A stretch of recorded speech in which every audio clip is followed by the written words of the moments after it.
Baby. Yeah. Yeah. Let's get it in.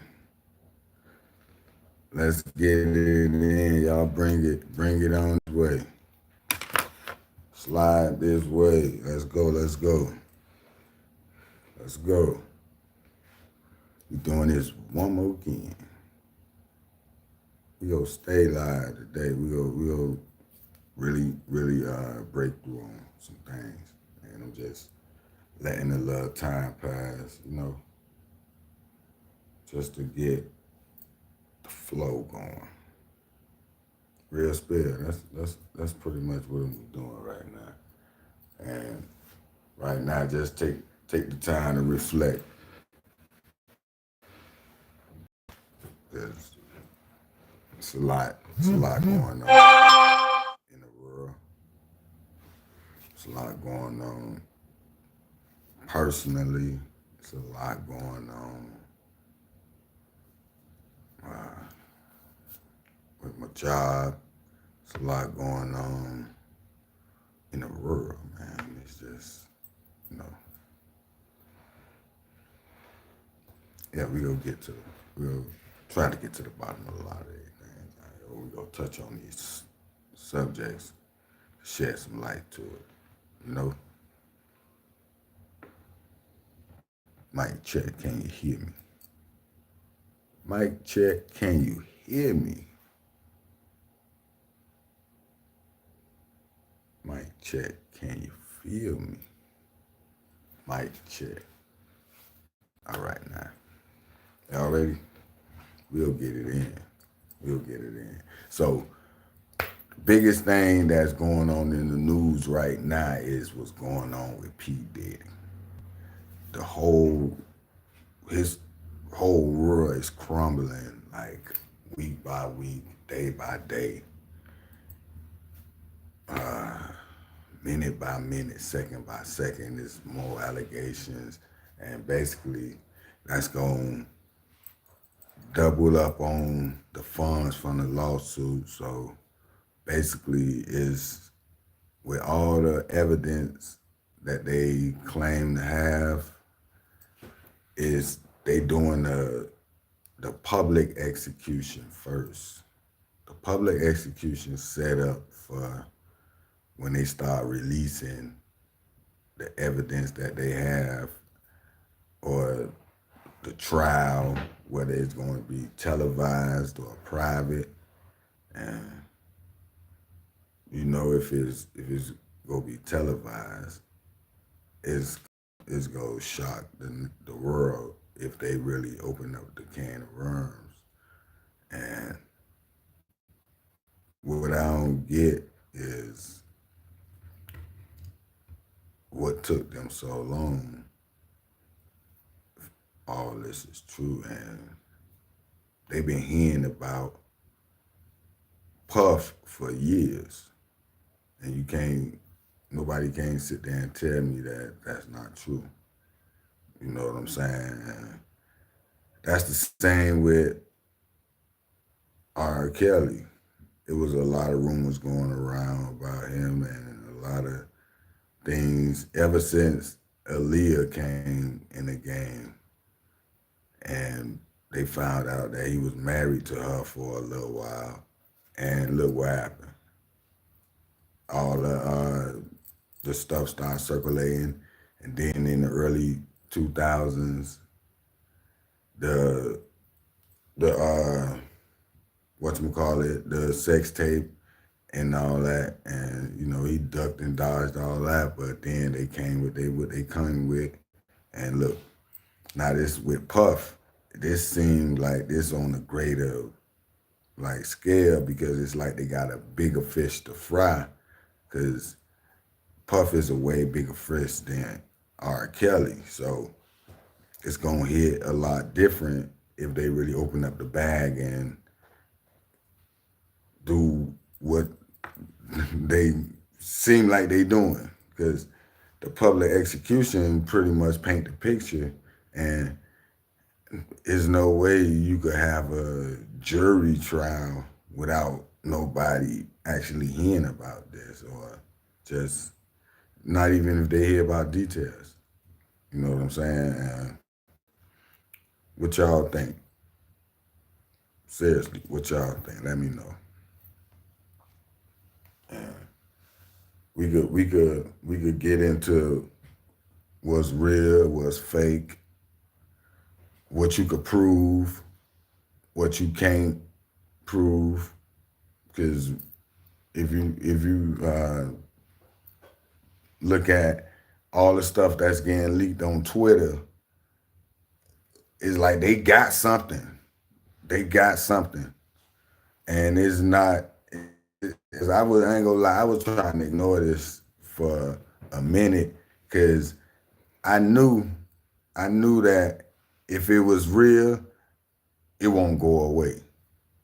So it's just like stacking higher and higher. Like all the stuff that they doing, all everything they bringing is is getting crazy. You could tell that he go have a hard trial.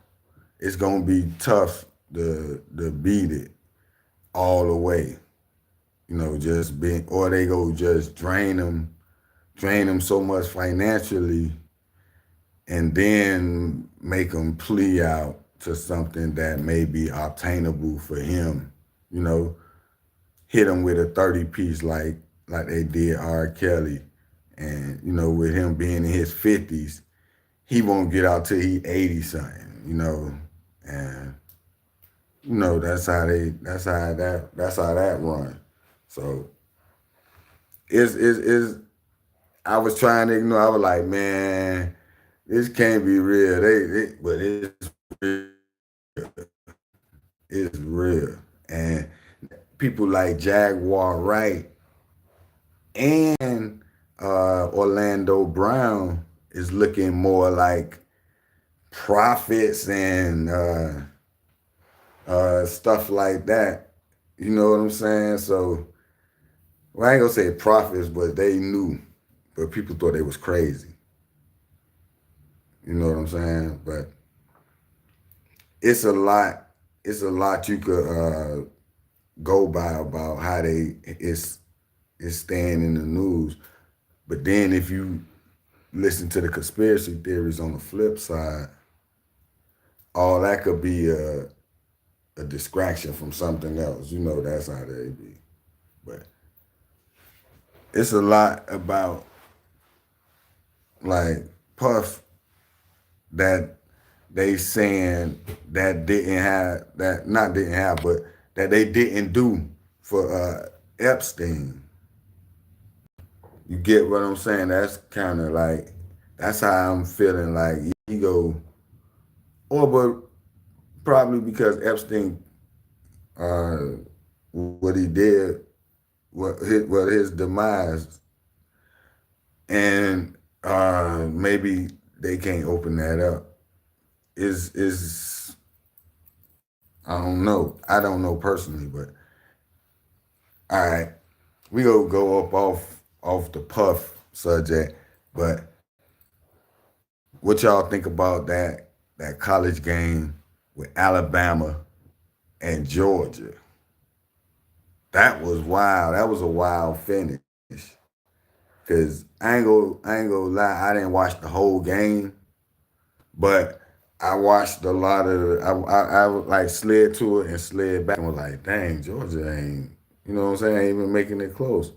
And then I started watching some other games, and then next thing you know, Georgia was up. Then the young bull slide, next play, touchdown with a spectacular catch and recover and show the Jets. You know what I'm saying? Now, that was a lot of moves that he made all at once, and it was pure instinct.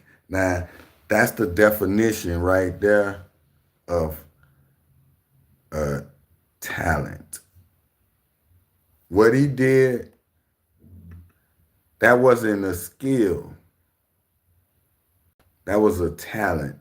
The way the skill catching the ball, but the landing, the recovery, and the move, all that was straight up skill. He have a future. He a future Heisman if he continue making strides as he is, unless they shut him down. But what about the Canes? What about the Hurricanes, huh? The Hurricanes was all the way back. We all the way back. Now we just got to continue that motion because you can see the shirt. This the throwback Miami Giants jersey from the Negro League. You know what I'm saying? But the Canes, we back. I ain't even go pop too much. I'm just letting you know we back. And just we go let the balling speak for itself. You dig? But yeah, this is just a little something I'm doing. Just vibing with my live. And if y'all fucking with it, y'all gotta let me know. And if y'all got any suggestions, just hit me up. You know, subscribe if you haven't already. And if you're thinking about subscribing, subscribe. Also, I want to send an RIP, big RIP to John Amos. You know what I'm saying? AKA the dad from Good Times, man. You know what I'm saying? Yeah, man. That was like he was the first black dad in the hood. You know what I'm saying? When he played James Evans, he was he it was like we got a black man in the house with the family. Regardless if they was poor, they had structure from a man. You know what I'm saying? And then he elevated his craft to get the role of Kunta in Roots. And I remember watching that movie when I was a young adult and really grasping the concept of what that movie represented and stuff. And when they chopped his foot off, Fiddler was trying to help break him basically. You know what I'm saying? He was trying to break him. And motherfucking Kunta was like, I'm not gonna learn how to walk. I'm gonna learn how to run. You know? And just that right there, that lets you know that that man gonna always have that fight in him. He gonna always, and that instilled in me. I'm from that type of cloth. It's never over. The fight gonna always be in you. We ain't gonna let nothing stop what's going on. But yeah, rest in peace, John Amos, man. And he played some classic roles. I'm just gonna do his top 3 to me. And then he played Mr. McDowell in Coming to America. That man had the funniest lines in Coming to America. You know, it wasn't as popular as Eddie Murphy and Arsenio Hall lines, but remember when he found out Eddie was Akeem was a prince. Remember when he found out Akeem was a prince? He was like, baby, he got his own money. He a prince. He was hugging his daughter and was like, yeah, you hit it big this time. She ran off from him. Then the king and the queen came to his house. Man, that man was like, I feel so good. Yeah, I feel like breakdancing. Hey man, shouts out to James. Rest in peace, man. Rest in peace. Yeah. Yeah, it's a lot of people that you remember throughout your life, and you could just say the line, and he got a lot of classic lines, even classic lines from Good Times. He got classic lines from Players Club, you know what I'm saying? Yeah, but yeah, rest in peace, John Amos, man. So let me know how I should be coming at y'all, how y'all want to interact more, and we could just grow from there, man. And I ain't trying to bore you. I'm just trying to inform you, entertain, interact, and we could exchange ideas. We could exchange all type of you know, we could strategize together on straight positivity though. Cause if it ain't positive, I don't want to deal with it. Cause I done dealt with too much negativity in my life growing up for me to be just trying to be on that BS. You know what I'm saying? Because a lot of that is not even important because they don't get you no money.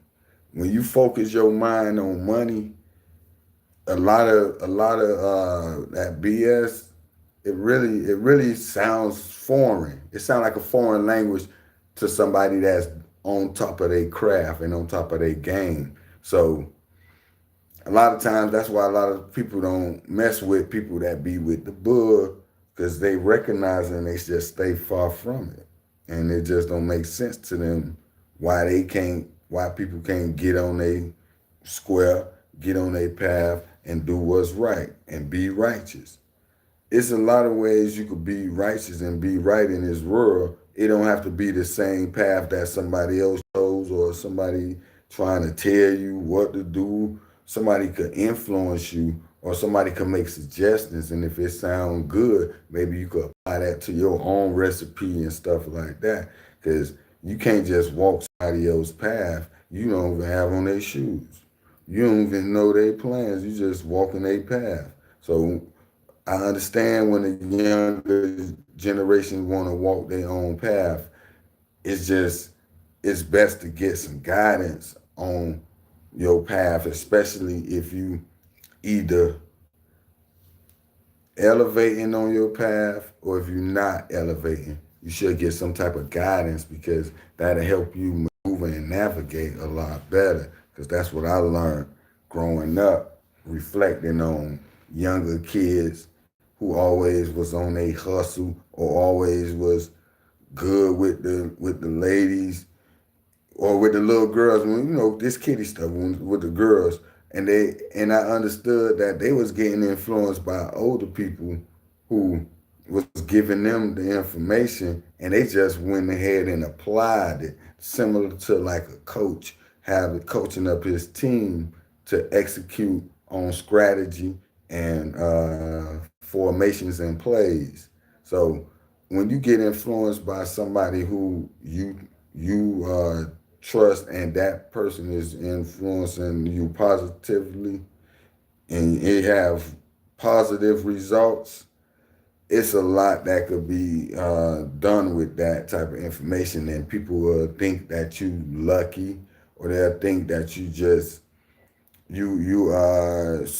they'll congratulate you. Most are hate, most go congratulate you, some go hate, but you know you on another level than the regular people in your class because you moving different from the people in your same class. That's the benefit of having somebody that's been there and done it to give you some type of influence, some type of motivation, just some type of guidance, just some type of, they could see that you doing good, but see that you probably could start doing it like this a little bit and do it like that a little bit, and it could work for you.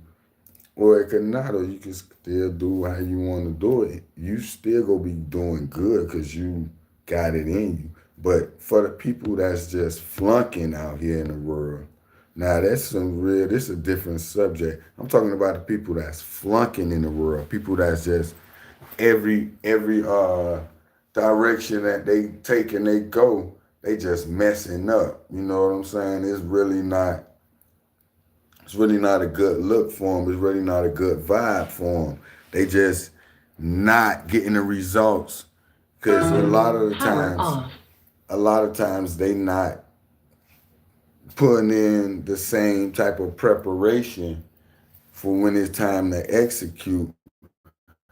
And if you're not preparing, you're not executing right. Everything comes with preparation. So when you actually executing, you've been prepared for certain situations, certain moves, certain adjustments that you got to make along the way. So then that'll give you the right way to go when you're trying to do it. And that's what I learned. That's what I learned. And I even before I was applying it, I knew what I had to do, but I was flunking. I was messing up because I wasn't making the strides that I knew I was supposed to be making. It's like you know the end game, you don't know the middle game, or you might don't know the beginning game. So that's what that guidance come in at. Because if you, of course, everybody done learned the definition of insanity, but do you know that when you messing up, how do you hold yourself accountable when you messing up? How is someone else who you may know or probably not know if you messing up that bad could sit there and tell you the truth that you messing up, and they gotta love you enough to tell you that even though you don't want to hear it. If you don't want to hear that you messing up and accept that you messing up, but you messing up and it's affecting other people around you, so they gotta tell you that you messing up, you got to hear it. You got to hear it. You got to accept what's being said to you because you put yourself in a position to say that, for them to say that. So that's on you if you pick up the information or the knowledge that people be dropping on you. Because I know I didn't pick up all the knowledge and information that I was being put on me. I was picking up the street game. I was picking up the dope game. I was picking up the robbing game. I wasn't picking up the real foundational man game that was being presented to me. I was rejecting it because I thought I knew the streets. I thought I was smart enough to take on the streets and not get caught. But I got caught. And when you get caught, it be that consequence that you just can't overcome. You're gonna have to deal with it. A lot of times most of the time, matter of fact, you get away with it. Most of the time, you get away with doing all your dirt, all your scams, all your lies, all the stuff that you've been cheating with or doing whatever. You really been setting yourself up to be or oblivious to the fact that you go have a downfall. It's not go the way you wanted to go, like you thought it was gonna go, like it went the last time. So when that happened, how are you gonna pivot when it's time to change your life? So what's going on? How we go grow? What we go do?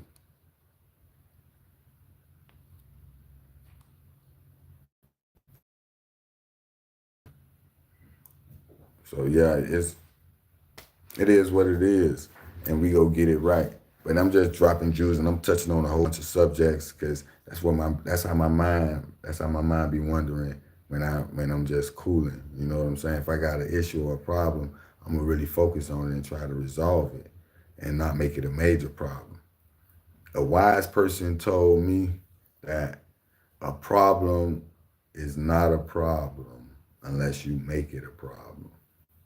And the first time I heard it, I'm like, dang, that's different. I never heard that. So basically, it's all in how you accept the adversity and see it as a problem. Because it's simple as this. I can explain that in a sense of, let's say, a person that's dead broke have $100 situation and they know they don't have the money, so that's a problem. But if a person that have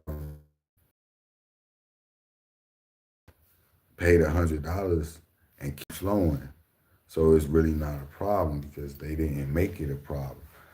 So if you prepared, you'll be able to deal with the problems. When I ain't go even lie. When I was selling dope, I had what I used to call bush money.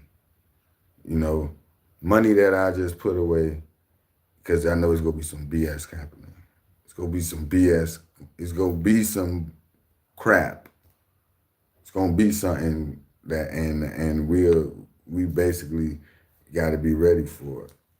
How prepared you are, that that determines on what type of serious risks you taking to be on some preparation for the BS. But you talking about having a couple of thousand saved up, or tens of thousands saved up. Depends on how your money comes. So I'm gonna end this live in a couple of minutes. I just wanted to touch up on a lot of things that just flow through my mind. I used to be a fuck up, excuse my language. I used to be consistent at being inconsistent. Straight up. So that's a little details about me personally. So that's how we gonna be coming on this here. So if I could reach somebody and they made some type of change, I mean I did something positive and I feel good about it. So remember, if it's on you, it's already in you. If somebody else see your shine, that means that you recognize your shine within. You gotta recognize that shine. If you shining so bright from the inside, it's radiating to the outside. So you gotta salute that and you gotta keep that going because that's a flow. It's a momentum. It's a wave. So if you fall off that wave, or if you lose that momentum, or if you change that flow, it may be a downplay of events that lead up to a lot of problems or a lot of things that you may not be ready for. So I'm gonna end this live right here by saying subscribe, like the live. And I see 4 people in here. I was just about to leave, but I'm gonna chill for a little longer. But where y'all from? I just been talking and talking. I ain't been interacting this time. And that's just how it be sometimes. But where y'all from? Smash up the likes. Like Willie D said, smash up the likes. You know what I'm saying? So yeah, that's how we go. I'm just gonna break this down and end the live, man. Next time, just check in with me, see what's good and see what I got going, and I'm gonna see what you got going and see if we could collaborate on some type of effort to be a better person and make this place better. That's all I'm trying to do. I done did my dirt. I ain't trying to do no more dirt. You know what I'm saying? Because there's a lot of good living out here. It's a big world out here, and I want to be a part of it as long as I can. Salute. One love.